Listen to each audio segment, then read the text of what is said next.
ఇక డీటెయిల్ చూస్తే ఖమ్మం జిల్లా వైరాలోని ఎమ్మెల్యే క్యాంప్ కార్యాలయంలో కాంగ్రెస్ పార్టీ నియోజకవర్గ ముఖ్య కార్యకర్తల సమావేశంలో మంత్రి పొంగులేటి శ్రీనివాసరెడ్డి పాల్గొన్నారు. మే 13న జరగబోయే ఎన్నికల్లో తెలంగాణలోని 17 పార్లమెంట్ స్థానాల్లోనూ కాంగ్రెస్ పార్టీకి ఓటు వేసి గెలిపించాలని కోరారు. తెలంగాణ రాష్ట్రంలో అత్యధిక సీట్లు కాంగ్రెస్ పార్టీని కైవసం చేసుకుంటుందని ధీమా వ్యక్తం చేశారు.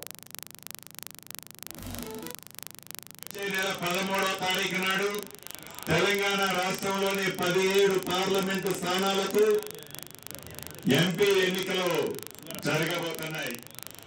ఈ ఎన్నికల్లో 17 స్థానాలు కాంగ్రెస్ పార్టీ అభ్యర్థులు నిలబడుతున్నారు.